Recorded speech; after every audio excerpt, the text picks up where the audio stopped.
Baik, salam semua. Sekali lagi lebih keras, salam.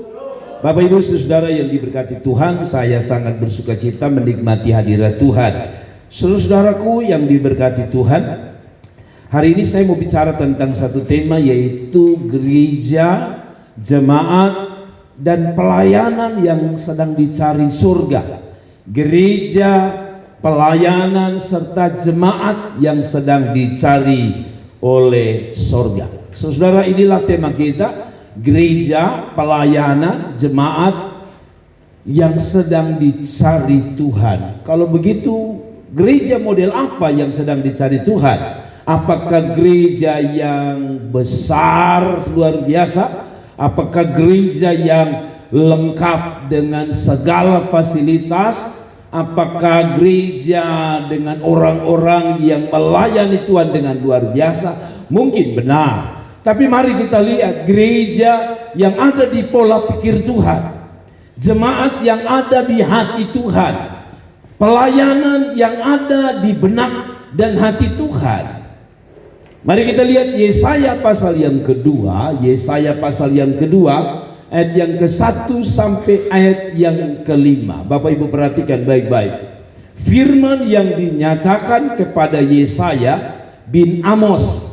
Jadi kalau ada kata bin, itu artinya ini anak Amos, tentang Yehuda dan Yerusalem. Yehuda dan Yerusalem adalah dua suku besar, dua kelompok orang Israel besar yang terpecah menjadi dua. Jadi selatan, kalau selatan lawannya utara dan selatan, Yehuda dan Yerusalem akan terjadi. Nah ini akan terjadi pada hari-hari terakhir. Kapan hari terakhir?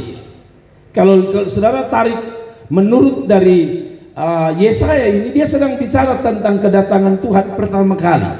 Tetapi ini juga berlaku bagi saya, kedatangan dia kali kedua. Dan dia bilang begini, akan terjadi pada hari-hari terakhir, gunung tempat rumah Tuhan akan berdiri tegak. Saudara lihat, gereja dibakar, gereja ditutup. Apakah gereja hilang? Tidak. Gereja tidak pernah hilang, karena dia akan tegak berdiri. Ada amin. Akan berdiri tegak di hulu gunung-gunung dan menjulang tinggi di atas bukit-bukit. Segala bangsa akan berduyun-duyun ke sana. Lalu Alkitab mengatakan dalam ayat yang ketiga, dan banyak suku bangsa akan pergi serta berkata, mari kita naik ke gunung Tuhan, ke rumah Allah Yakub, supaya Ia mengajar kita tentang jalan-jalannya, dan supaya kita berjalan menempuhnya. Sebab dari Sion akan keluar pengajaran dan firman Tuhan dari Yerusalem. Yerusalem adalah kota suci. Nah saudara-saudara, Ia akan menjadi hakim antara bangsa-bangsa dan akan menjadi wasit bagi banyak suku-suku bangsa. Maka mereka akan menempa pedangnya menjadi apa? Mata bajak, dan tombak-tombaknya menjadi apa? Pisau pemangkas. Bangsa tidak akan lagi mengangkat pedang terhadap bangsa, dan mereka tidak akan lagi belajar perang. Lalu saudara berkata, kenapa Rusia perang? Nah, nanti kita mengerti ayat ini dalam konteksnya. Kalau memang tidak ada lagi perang, kenapa sekarang tambah ada perang? Nanti kita lihat konteks. Nah, kita lihat ayat yang kelima. Kita lihat ayat yang kelima. Hai kaum keturunan Yakub, Yakub itu Israel, mari kita berjalan di dalam terang Tuhan. Saudara, mari kita belajar jadi jemaat, jadi gereja yang benar-benar sedang dirindukan Tuhan. Yang setuju katakan amin. Gereja yang sedang dirindukan Tuhan, gereja yang sedang dicari Tuhan. Kadang-kadang saya secara manusia sudah doa puasa, tapi kenapa gereja kita stabil dalam pengertian ya gini saja, kecil. Tapi ketika saya baca ayat ini, saya ngerti sekarang. Gereja bukan bicara tentang besar atau kecil, tapi gereja yang mendapatkan sebuah hati Tuhan. Dengar baik-baik. Gereja, kalau Anda gereja, maksudnya kita punya gereja, harus menjadi gereja yang sedang dirindukan Tuhan. Kalau saudara jadi jemaat, jemaat yang menjadi kriterianya Tuhan. Kalau saudara sedang melayanilah dengan cara yang berkenan kepada Tuhan. Terima kasih buat kata amin. Nah, masalahnya adalah gereja model bagaimana yang sedang dicari Tuhan. Gereja sekarang ini modelnya macam-macam. Ada gereja pakai lampu disko. Ada gereja yang hanya teduh tenang, tidak boleh terlalu ribut. Pertanyaannya, kalau hanya gereja model begini ribut, ada orang mengatakan itu salah, yang ini yang benar. Tapi Alkitab yang benar. Tadi dia katakan pada ayat yang ke-1, hari-hari terakhir. Artinya begini saudara, kalau saudara lihat bencana alam, gempa yang terjadi terus menerus begitu luar biasa, hujan kita ini hari-hari ini agak aneh dibanding kalau saya masih kecil. Sesuatu yang terjadi di luar kebiasaan. Menurut Alkitab ini sudah pun tanda hari terakhir. Dan pada waktu hari terakhir ini Alkitab mengatakan dia tampi, dia tapis setiap orang di dalam mencari Tuhan. Kalau begitu, gereja model bagaimana, jemaat model bagaimana, pelayanan yang model bagaimana yang sedang dia cari. Kita boleh ada gereja di sini jejer. Saudara kalau di Tofa ini dari ujung ke ujung gereja. Kalau saudara naik ke BTN gereja. Kalau saudara naik ke Diksumana gereja. Tapi apakah gereja yang dicari Tuhan adalah semua? No. Mari kita belajar dari Yesaya. Saya belajar dari Yesaya, saya menemukan kriteria gereja, kriteria jemaat, kriteria pelayanan yang sedang dicari Tuhan, yaitu gereja, jemaat, para pelayan yang sungguh-sungguh cari Tuhan, bukan main-main cari Tuhan. Jadi entah dukung gereja mau besar, gereja mau fasilitas hebat, gereja mau pendetanya hebat, tapi kalau engkau tidak cari Tuhan sungguh-sungguh, engkau tidak sedang dirindukan Tuhan. Mungkin engkau merindukan Tuhan, tapi Tuhan tak pernah merindukan saudara. Gereja yang sedang dicari, pelayan yang sedang dicari, jemaat yang sedang dicari adalah jemaat yang sungguh-sungguh. Katakan amin. Mari kita lihat ayatnya tadi. Di dalam ayat yang ketiga, dan banyak suku bangsa akan pergi serta berkata, mari kita naik ke gunung Tuhan. Kemana saudara? Ke rumah Allah Yakub, Yakub Israel, ke rumah Allah Israel. Saudara-saudara lihat ini, mari kita naik ke gunung Tuhan, ke rumah Allah. Dia bilang itu terjadi di mana? Pada hari terakhir ada satu gelombang besar orang akan cari Tuhan sungguh-sungguh. Lalu kalau ada orang main-main dengan Tuhan bagaimana? Terserah. Kalau ada orang-orang yang bermain-main dengan Tuhan, terserah. Tapi dia bilang Anda akan rugi, karena kalau Anda tidak sungguh-sungguh, dia akan gerakan pada akhir zaman nanti. Satu suku atau banyak bangsa akan cari Tuhan. Saudara, saudara lihat di YouTube hari-hari ini orang berjilbab bicara tentang Yesus. Orang berjilbab. Kalau saudara baca atau lihat YouTube dari seorang ustadz, dia sedang bicara presentasi, katanya menurut saya ustadz siapa saya lupa namanya. Hari-hari ini per tahun orang 500 sampai 1 juta orang pindah dari seberang datang pada Tuhan. Di Indonesia 1 juta. Jadi kalau Anda tidak sungguh-sungguh, Alkitab bilang no problem. Karena ada satu bangsa, satu kumpulan yang pada akhirnya aku akan bangkitkan, dan mereka punya kerinduan datang pada rumah Tuhan. Jadi saudara, kalau kita diberi izin datang pada rumah Tuhan, apalagi dengan kesungguhan, sebuah anugerah Tuhan. Ya, saya dengar ada seorang ibu bilang kepada kami suami istri, dulu suami saya tidak terlalu setia, tidak terlalu menggebu-gebu. Hari ini dia yang menggebu-gebu. Saudara, ayat ini sedang digenapi. Ada satu gelombang yang tidak bisa ditahan oleh siapapun. Gelombang itu yang mengatakan mereka sedang mempersiapkan diri cari Tuhan sungguh-sungguh. Saya tahu ini jam yang baik untuk saudara bisa piknik, sudah bisa jalan-jalan. Tapi saudara memilih untuk ada di rumah Tuhan, melayani, beribadah. Saya tahu ini harga yang Anda bayar. Tapi Anda sedang masuk dalam sebuah gelombang, sebuah kelompok, sebuah aliran yang sedang dicari Tuhan. Ada apa? Nah pertanyaannya, mengapa Tuhan harus cari orang yang sungguh-sungguh di akhir zaman? Mari kita lihat ayat referensinya. Ulangan pasal 4 ayat 29 bilang begini. Dan baru di sana engkau mencari Tuhan Allahmu, menemukannya, asal engkau menanyakan Dia dengan segenap hatimu dan dengan segenap jiwa. Apa artinya kesungguhan cari Tuhan? Kesungguhan menurut Ulangan pasal 4 ayat 29, cari dengan apa? Segenap hati, segenap jiwa. Saudara, Tuhan mau cari dengan apa? Segenap hati dan segenap jiwa. Mengapa Dia tidak bilang segenap kekuatan? Segenap hati dan segenap jiwa, sebab tenaga ini lambat laun akan turun. Saya masih ingat waktu umur SD sampai SMP, saya kuat jalan kaki. Ya, itu Kota Kupang itu saya jalan kaki. Karena saya ini orang yang naik mobil mabuk, saya jalan. Oiba naik hotel itu saya jalan. Kuanino Oiba itu saya jalan. Pulang pelayanan kami jalan kaki. Sikumano Oiba apal lagi saudara. Untuk kapan jauh? Saudara, saya mau bilang saya kuat, tapi hari-hari ini saya tidak kuat. Kekuatan tenaga ini akan habis oleh karena umur, oleh karena kesehatan.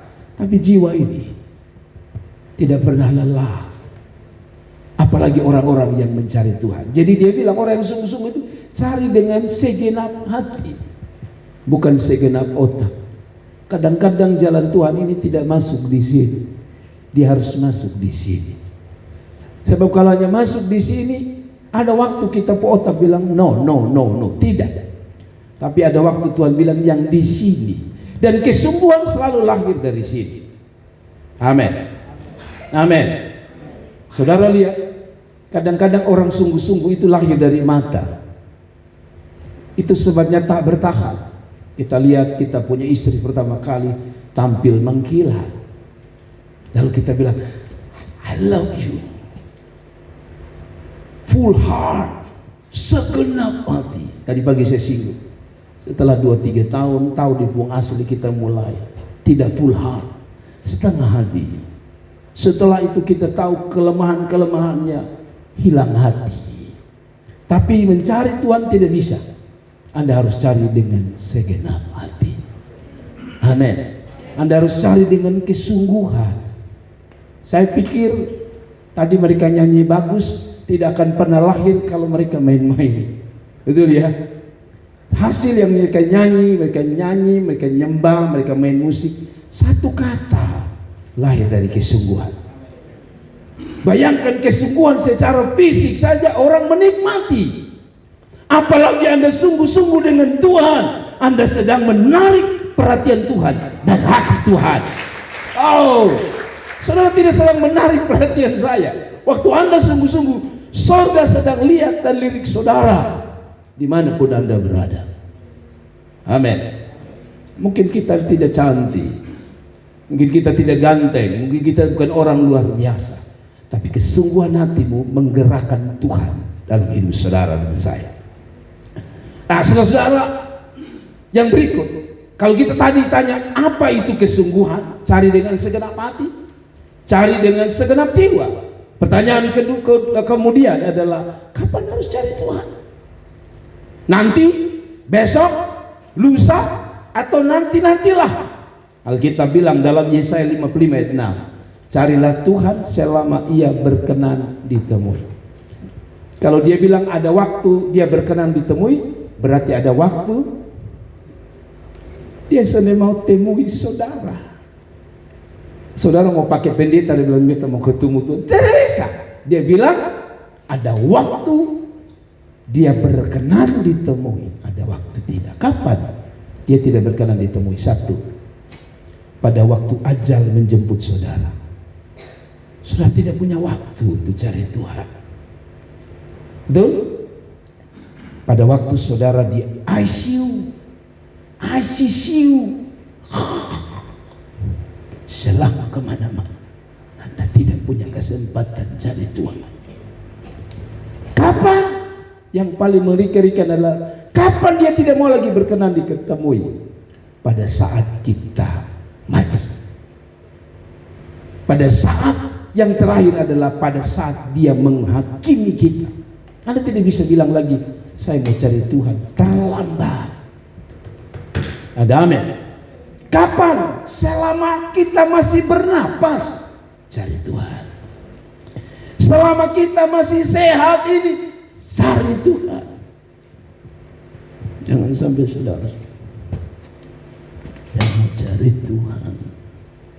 Tuhan bilang lu berdiri saja, sudah jelas. Selama kita dapat kekuatan, cari Tuhan. Ada amin. Selama ia berkenan ditemui. Kalau begitu ada waktu dia tak berkenan ditemui. Kapan itu saat penghakiman? Dia tidak punya lagi kesempatan. Kalau saudara bilang Tuhan kasih kesempatan saya cari Tuhan, Tuhan tidak. Saya suka kasih lu umur 40 dulu. Terakhir hari Selasa saya bilang lu pulang. Saya suka kasih lu umur 55 itu. Tapi selama 55 lu keliling dunia tanpa punya hati cari Tuhan. Saudara yang berikut, why? Kenapa cari Tuhan? Kalau tadi apa itu cari Tuhan yang sungguh-sungguh? Kapan cari Tuhan sungguh-sungguh? Mengapa kita harus cari Tuhan? Tuhan itu tidak sekadar suruh-suruh saja.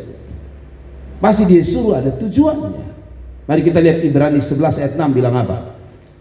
Tetapi tanpa iman tidak ada mungkin orang berkenan kepada Allah. Sebab barang siapa berpaling kepada Allah, ia harus percaya bahwa Allah ada. Perhatikan yang saya tebalkan. Dan bahwa Allah memberi upah kepada orang-orang yang sungguh-sungguh mencari Dia. Jadi mengapa Tuhan suruh? Kenapa Tuhan cari hati yang sungguh-sungguh di akhir zaman? Karena selalu ada perhitungan antara sorga dengan dunia, antara sorga dengan kita. Kita saja buat orang sesuatu untuk orang, dia hitung-hitung juga. Betul ya? Betul ya? Kalau saudara, saya kasih saudara permen, sudah akan berpikir, siapa itu kasih beta permen, nanti ada waktu-waktu kasih dia coklat. Selalu ada pikiran ya, betul ya. Orang bertetangga itu biasanya saling antar-antar. Mama masak lebe nangka lode, lebih antar kasih Teo di sebelah, lebih Teo di sebelah. Walaupun ini Teo tidak ada hubungan keluarga, lebih antar lebih Teo, antar nangka. Pas sampai di sana Teo ada masak lain. Teo bilang, hei tunggu lu ambil kembali lu piring. Nolo Teo juga ada masak sate. Bayangkan, lode ganti sate. Ada balas membalas, betul ya? Saya pikir manusia saya tahu balas membalas. Masa Tuhan tidak tahu membalas apa yang kau lakukan dalam mencari Tuhan?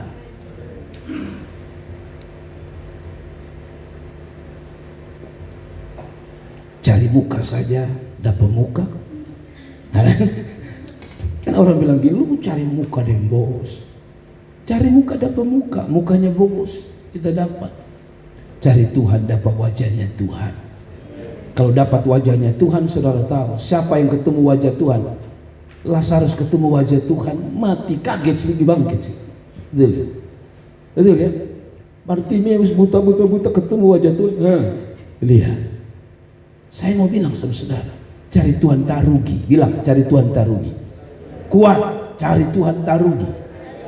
Cari Tuhan sonde rugi. Untung ada, untung banyak saudara. Dan Allah memberi upah kepada yang sungguh-sungguh cari Tuhan. Memang upah itu beda-beda. Selama di bumi dia beri upah kita. Ya tak usah banyak-banyak dulu, tak usah omong uang. Dia kasih lu sehat saja, itu upah. Betul? Sebab hari ini ada orang yang hidupnya hanya dengan obat. Untuk bisa hidup obat, untuk bisa topang dia. Kalau Anda bisa hidup tanpa obat, bukankah itu sebuah upah dari Tuhan? Amin. Napas itu upah dari Tuhan. Kasihan dia cari beta sungguh-sungguh, kasih dia napas lebih sedikit. Yang Yang satu tidak selalu sungguh-sungguh, kasih dia napas jangan terlalu banyak, kasih sedikit-sedikit sehingga saudara ngap-ngap. Ada aneh. Jadi kalau Tuhan cari, Tuhan bilang dia kasih upah. Tahu usah mau berkat dulu, berkat gampang. Napas itu upah. Ada amin. Kita dikasih napas itu upah. Nanti bonus-bonus lain. Usaha diberkati. Tapi yang paling penting adalah upah mahkota kehidupan. Kita ini pakai mahkota mahkota apa lagi? Yang palsu ini namanya apa? Udah semua bingung, beta juga bingung. Kita pakai mahkota yang palsu, yang tidak asli, sombongnya minta. Ya, saudara kalau tahu itu topi nona rote orang itu, nona sabu itu ada yang asli, ada yang tidak. Biasa kalau orang nyanyi di depan, menari di depan apa namanya presiden, mereka tidak akan pakai yang palsu. Karena kalau pakai yang palsu, dia itu punya bahan tidak kuningan asli. Jadi kalau kena angin dia. Tapi kalau asli itu dia kuat, dia kokoh. Lu mau menari ke rumah, jungkir balik dia tetap di kepala. Yang sone asli itu pas lu begini dia plak jatuh. Tapi orang bangga asli. Saya nonton satu video, saya mau bikin istri saya satu kali begitu. Wah, pulang dari kerja dia gantung rantai emas besar. Istri bilang, aduh sayang, terlalu so sweet sekali gantung. Lalu dia tarik istri pulang. Istri senang lihat, aduh, rantai besar, besar kayak ibu jempol. Ternyata saudara-saudara waktu ditarik dia lihat ke belakang, istri pun tas pun tali gantungan. Palsu, sempat bikin senang. Tuhan tidak kasih yang palsu. Mahkota kata Alkitab, mahkota kehidupan yang tak pernah layu oleh waktu. Ada amin. Rambut sekarang ini hati-hati. Saudara jangan ketawa. Saudara kalau lihat ada rambut asli dan ada rambut tidak asli. Saya itu anak nona dorang masih kecil. Kami beli, rambut belum terlalu banyak, apalagi Cynthia. Kami beli itu rambut di orang Jawa itu, pakai topi, lalu dia pun kepang-kepang. Anak belum ada rambut, tapi heran kalau di jalan, tiap kali jalan di rambut ada kepang-kepang. Sampai orang bingung, gimana kepang-kepang? Kenapa ini anak botak? Karena ada topi yang dia topi tapi di sini ada rambut. Saudara pernah lihat ya? Ada anak-anak pun. Saya pikir-pikir, wow, kelihatan cantik, palsu. Tuhan tidak pernah kasih kita upah yang palsu. Amin. Apapun yang engkau lakukan bagi Tuhan, mencari Tuhan sungguh-sungguh, dia bilang ada upah. Bilang ada upah. Jadi saudara-saudara datang di sini, ingat saya tidak kasih saudara upah. Di sorga bilang saya mau kasih upah untuk saudara. Amin. Yang kedua, gereja yang model bagaimana? Jemaat yang model bagaimana? Pelayan yang model bagaimana yang sedang dicari Tuhan? Gereja, pelayan atau pelayanan atau gereja, jemaat yang memiliki pengajaran yang benar tentang firman Tuhan. Mari kita baca ayat 3b ya. Saudara, dari Yesaya pasal 2 tadi. Supaya ia apa? Mengajar kita tentang apa? Jalan-jalannya, yaitu jalan-jalan Tuhan. Dan supaya kita berjalan menempuhnya. Sebab dari Sion akan keluar apa? Pengajaran dan firman Tuhan dari Yerusalem. Saudara, gereja bukan bicara tentang sang gembala dengan khotbah yang luar biasa, no. Karena ada pengajar sesat juga. Tapi gereja yang sedang dicari adalah gereja yang merindukan pengajaran, alias bahasa sederhananya jemaat yang mau diajar oleh Tuhan. Ada amin. Ada amin. Kenapa Tuhan cari gereja model begini, jemaat model begini? Karena bukan hanya Yesaya di perjanjian lama. Dalam perjanjian baru, dalam 2 Timotius pasal 4 ayat 2 sampai 4, Mengapa harus ada pengajaran yang benar di akhir zaman ini? Mari kita baca sama-sama. Beritakanlah firman. Siap sedialah baik atau tidak baik waktunya. Nyatakanlah apa yang salah. Tegurlah dan nasihatilah dengan segala kesabaran dan pengajaran. Mengapa pengajaran? Karena pengajaran adalah sesuatu yang penting, bukan hanya di masa perjanjian lama, masa perjanjian baru, masa kita menyambut kedatangan Tuhan kali kedua, butuh pengajaran yang benar. Amin. Dan bukan sekadar gereja yang heboh-heboh. Hari-hari ini ada banyak gereja bikin heboh, cukup bikin sesuatu yang sensasional, lalu terjadi, orang bilang wow, gereja luar biasa. Tapi sebenarnya gereja yang sedang dicari Tuhan adalah gereja yang ada pengajarannya. Amin. Apa itu gereja yang ada pengajaran? Kenapa harus ada pengajaran? Dia bilang karena akan datang waktunya orang tidak dapat lagi menerima apa? Ajaran yang sehat. Kenapa Tuhan sudah membuatkan? Memang nanti akan ada satu lawatan Tuhan, orang cari Tuhan sungguh-sungguh, tapi orang juga cari firman Tuhan yang sungguh-sungguh. Kenapa? Karena ada waktu itu ada orang suka cari pengajaran yang benar, tapi dia bilang ada orang juga cari yang apa? Tidak dapat lagi menerima ajaran yang sehat. Ajaran yang sehat mana? Nanti kita belajar. Tapi dia bilang, tetapi mereka akan mengumpulkan apa? Guru-guru menurut kehendaknya. Untuk apa? Memuaskan keinginan telinganya. Saya berharap dan saya tahu saudara orang dewasa. Saya kenal jemaat saya. Saya tahu saudara. Ya, kadang-kadang saya khotbah keras, saudara masih di sini. Kadang-kadang saya khotbah lembut, saudara masih di sini. Bagi saya, inilah yang sedang Tuhan cari. Amin.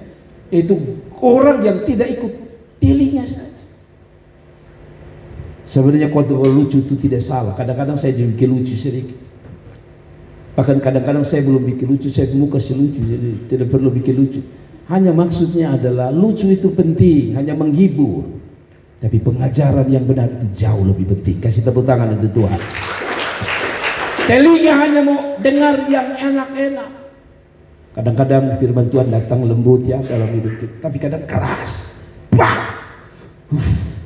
mengganggu zona nyaman kita. Tapi itulah pengajaran yang benar. Lalu dia bilang begini, mereka akan memalingkan telinganya dari kebenaran dan membukanya bagi dongeng. Ada pengkhotbah yang sudah tahu dia omong apa, ngilur ngadul, ngilur, ngadul ke apa, saya bingung lagi. Tak putar sana, tak putar sini, kita tak mengerti. Cerita mulai dari dia lahir, dia sikat gigi. Kadang-kadang saya pikir ini orang dia sampaikan firman Tuhan atau dia cerita mengenai hidupnya.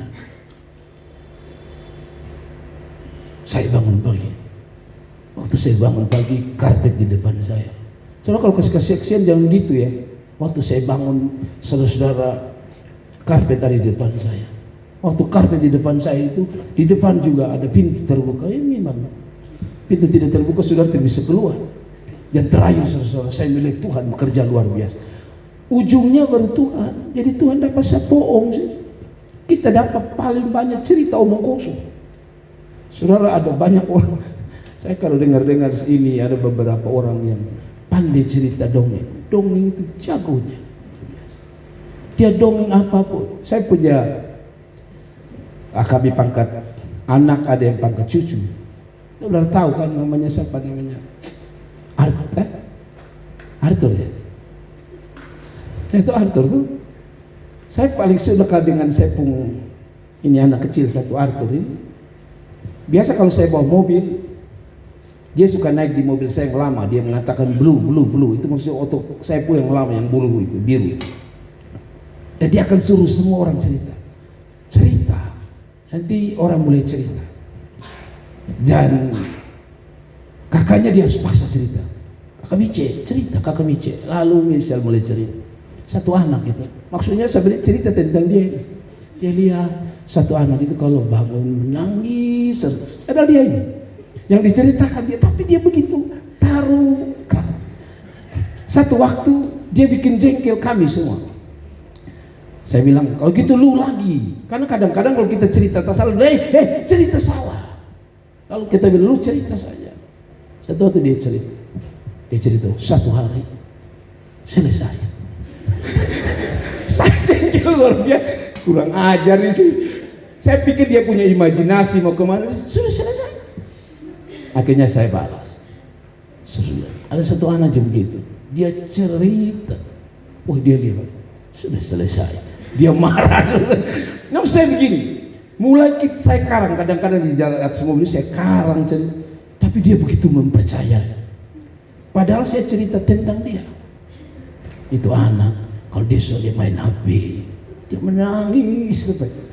Dia dengar, seolah pasti dia berpikir ini orang lain. Padahal tentang dia. Nah, ini yang saya bilang, kita ini kalau dongeng itu putar balik. Cerita dongeng itu artinya putar balik. Ada orang kita teman putar balik buat macam-macam, dan orang gitu kagum. Kemarin kami pi orang mati, susah ada seorang yang cerita luar, dia tahu satu Indonesia. Saya hanya duduk dan dengar.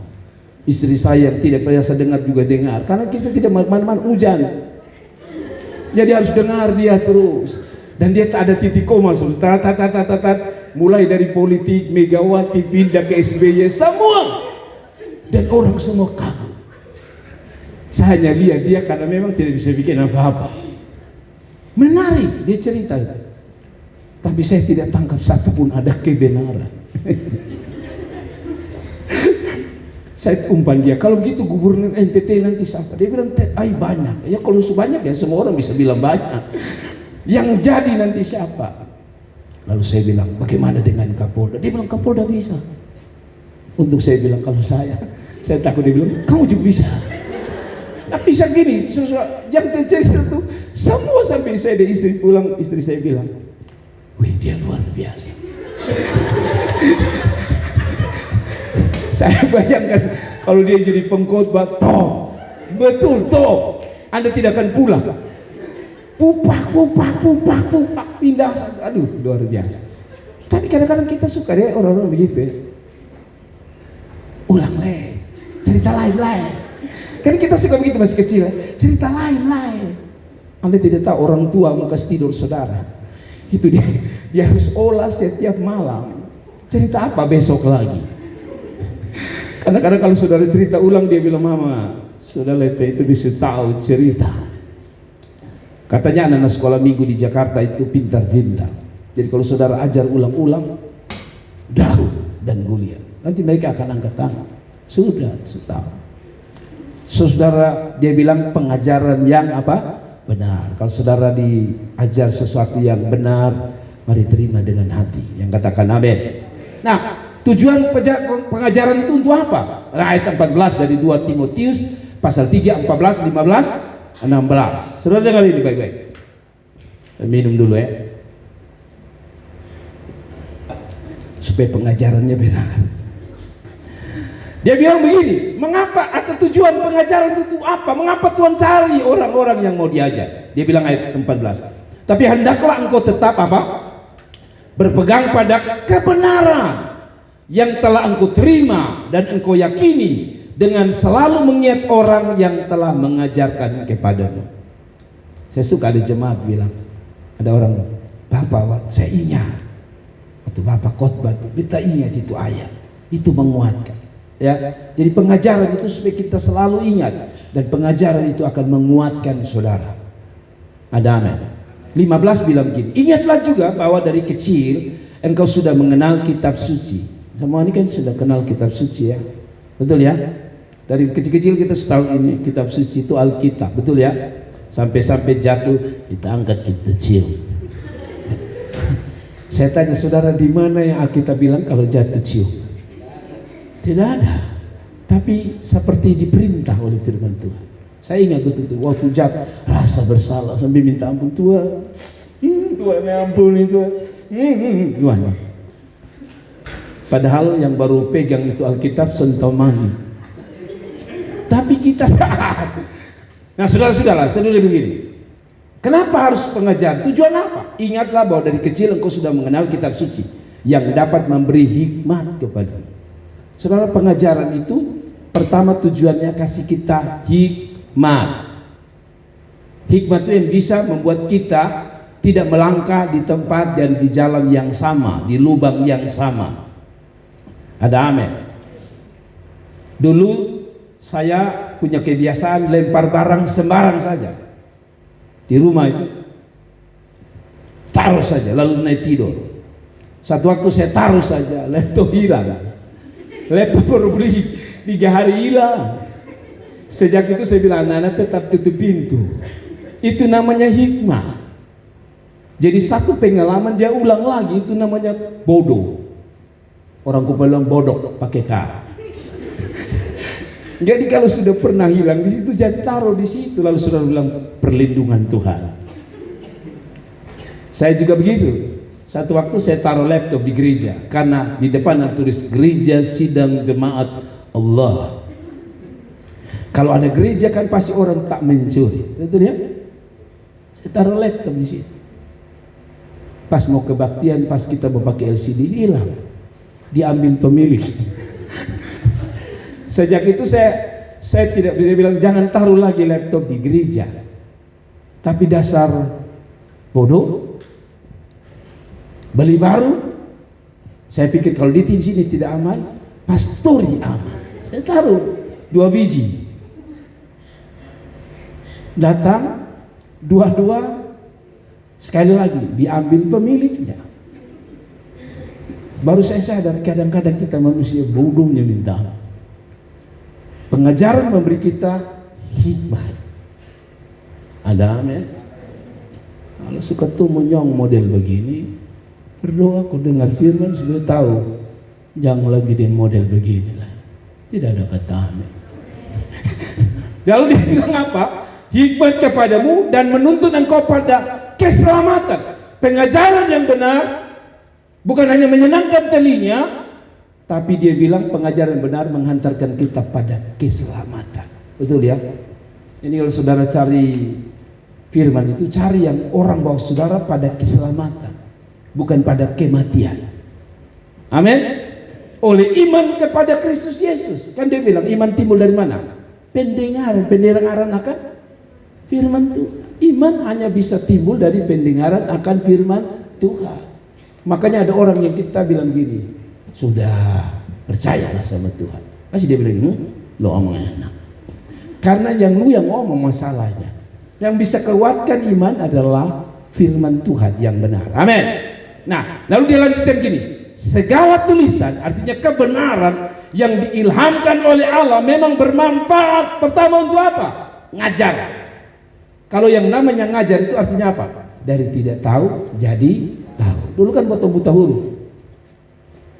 Zaman dahulu, zaman saya, Ibu Lin dapat tidak, tapi saya dapat. Pak Yos pasti dapat, karena beda-beda tipis kita. Bacaan zaman dahulu itu tidak seperti saudara, baca banyak. Kami dulu hanya, ini Budi, ini Bapak Budi, ini Ibu Budi, ini Paman Budi.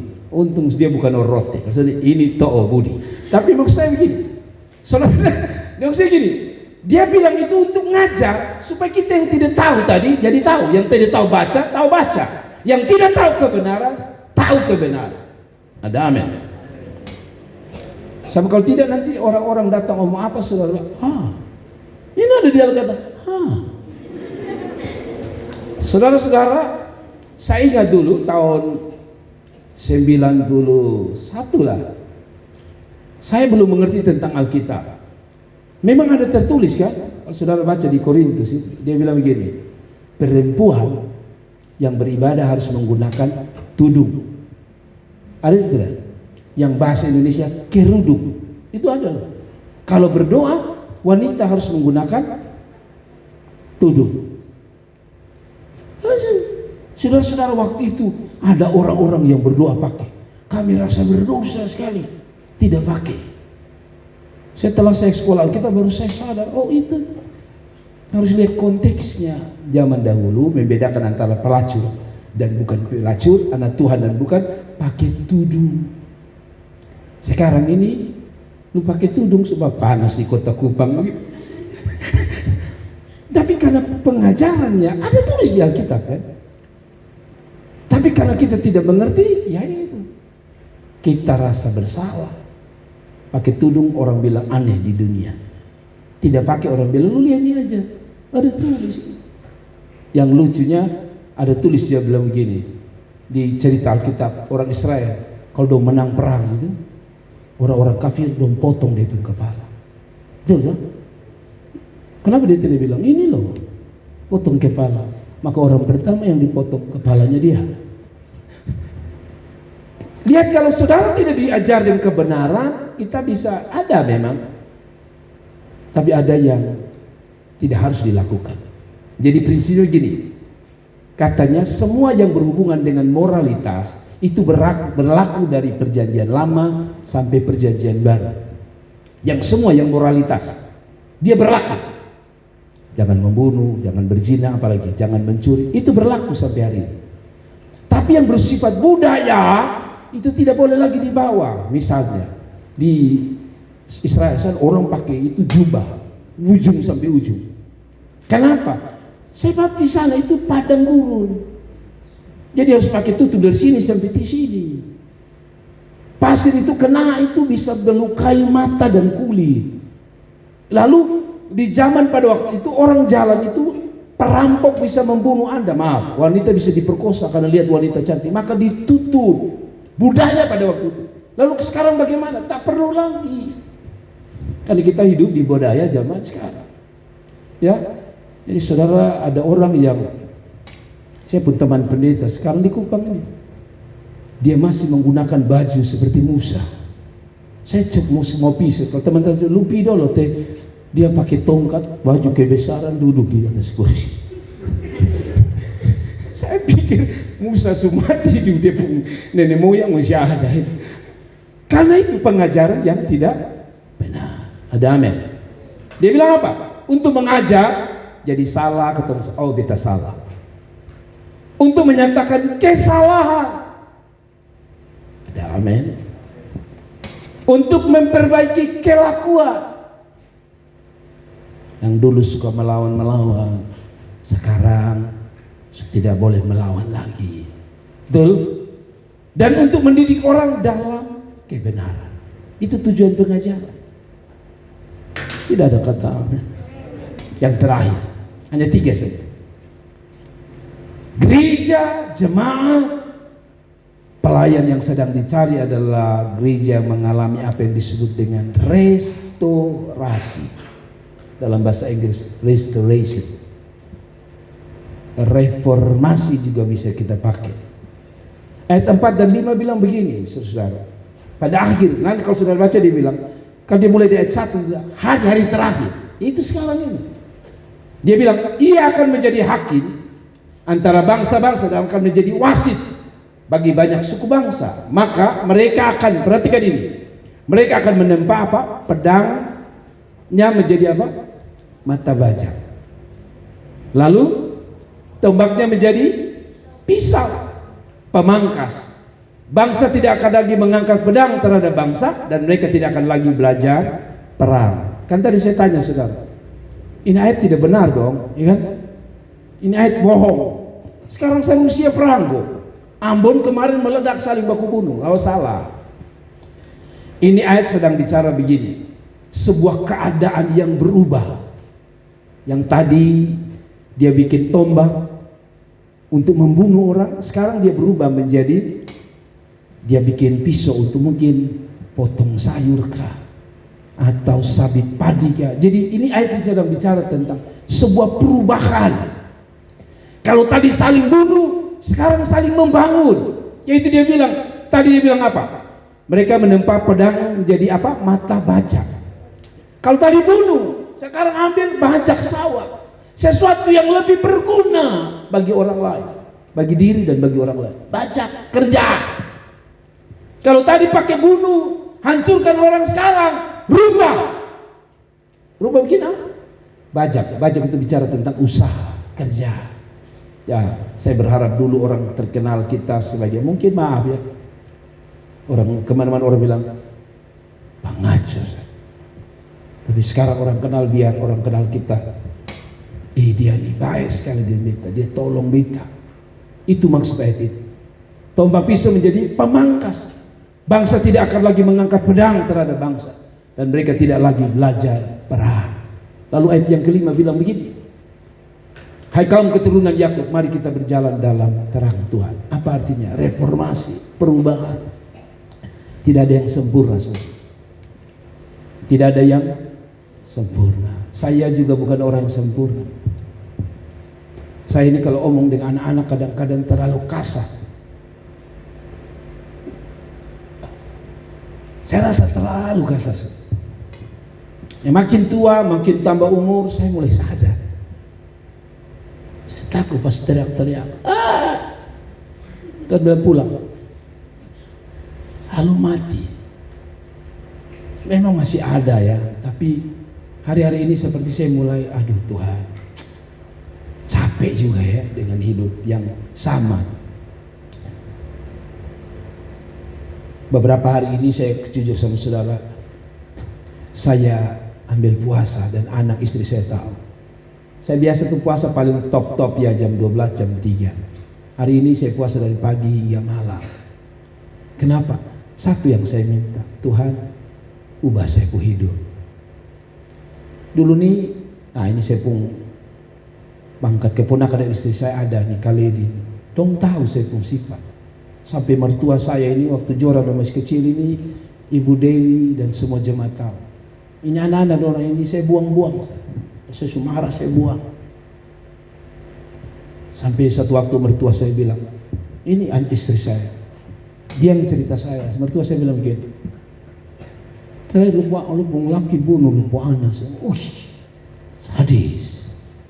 Tetapi saya mulai sadar. Dulu keponakan datang di rumah saya, mereka tidak betah. Pasti mereka cepat-cepat pulang. Itu sebabnya sekarang ini saya marah kalau ada orang bilang gini. Dulu kalau orang nakal-nakal dong biasa bilang gini, masih nakal-nakal, baik kasih tinggal dengan bapak tua. Itu dia sebenarnya nakal lagi, karena dia tahu tinggalin saya. Tapi saya bilang kepada orang itu, jangan kosong bikin begitu, beta susah. Karena nanti besok tua, apalagi susah kisah kita kena jampi, bahaya. Maka yang kubur kemungkinan saya kubur diri sendiri. Betul. Betul ya. Saya masih ada di pun keras, tapi lama-lama harus sadar kita ini makin hari makin tua. Amin. Makin apa? Tua. Dan sehari-hari ini Tuhan yang bicara satu, berubah. Ada amin. Saya ini orang yang paling tidak sabar di jalan. Paling tidak sabar. Kalau bawa kendaraan pasti tidak sabar. Lu jangan coba-coba lewat Bapak. Kejar. Kadang-kadang istri saya bilang, Bapak. Ini terlalu nih. Tapi saya renung-renung, Tuhan tolong ubah saya lah. Saya tidak mau, saya sudah capek. Itu. Kadang-kadang saya harus terbuka sama saudara, biar saya malu sekaligus setan dipermalukan. Kadang-kadang istri dan anak saya tahu di jalan itu kan lu di situ. Apa? Untung ada yang bilang, Pak Pendeta, aduh Tuhan Yesus, ampuni dosa saya sekarang dan selamanya. Kadang-kadang Tuhan bawa kita hari lepas hari, makin cinta kita pu istri dan anak-anak. Tidak ada tahu. Sayang kita pu istri, ada amin. Sayang kita pu anak. Saya tahu bahwa anak-anak saya sempat stres. Saya tahu. Ya, saudara-saudara kalau di rumah saya itu mereka tahu. Kalau saya sudah istirahat, semua harus malam kudus. Lu masuk buka pintu pun belah. Hari-hari ini saya belajar untuk kadang-kadang jengkel. Saya ini kan tidak suka dengar anak nangis, itu jujur. Tapi ya Tuhan tolong kita semua ya. Semua ini kita punya karakter yang berbeda-beda. Kiranya Tuhan tolong kita. Amin. Amin. Saya harus jujur bahwa banyak hal yang harus Tuhan kikis dalam hidup saya. Ya, biasanya hari-hari Minggu begini, bangun pagi itu saya forfar, orang ngomong forfar. Jalan, bangun, kita kayak di camp pengungsian atau camp tentara, anak-anak. Bangun. Ini saran dia baru berapa bulan ini dia pasti stres.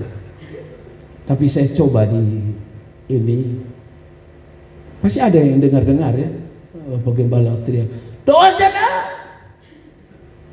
Tapi akhirnya saya sadar, sudahlah, capek juga. Saya capek. Mengerti ya? Tuhan berkati kita. Saya tahu Anda tidak sempurna, Gembala juga tidak sempurna. Tapi Tuhan mau kita pelan-pelan mulai berubah. Saya juga senang. Anak saya terbangun, cuci piring, aduh, perubahan. Luar biasa. Bangun dia ada. Walaupun kadang-kadang saya lihat, tapi sudah mulai bangun pagi-pagi. Senang. Orang tua senang, gitu ya. Ada amin. Ada amin. Ada amin. Berubah, bilang berubah. Dulu ini orang mau duduk dengan saya, mereka tidak akan duduk. Kalaupun mereka duduk, langsung mereka bilang, Bapak, ini ketong ada urusan. Tapi sekarang saya lihat ada beberapa orang sudah mulai duduk, bisa lama dengan saya. Saya punya angkat anak mantu, ini suaminya. Dulu saya lihat, saya di muka, dia di belakang. Sekarang saya duduk, dia bisa cerita dengan saya. Saya tidak bilang saya baik, tapi saya pikir Tuhan, terima kasih orang bisa duduk dan beta. Ngerti ya? Dulu tidak bisa, saudara. Waktu saya masih di Alor lebih sadis kerja. Itu anak sekolah minggu. Lihat saya, anak sekolah minggu, pegang sendal lari. Padahal waktu dia datang sekolah minggu jalan pelan-pelan. Waktu dia saya suruh angkat lari. Saya pikir dulu saya bangga, ya, senang. Sekarang saya tak bangga. Karena dia lakukan karena takut. Betul ya? Saya mau dia lakukan karena dia sayang Tuhan. Tidak ada kata. Saudara, saya tidak mau saudara main musik di sini juga karena takut. Makanya hari-hari ini pas ada latihan gorengan datang. Sebenarnya saya sedang mendidik diri saya sendiri juga. Saya ini kalau lihat kesalahan kecil langsung marah besar, itu saya.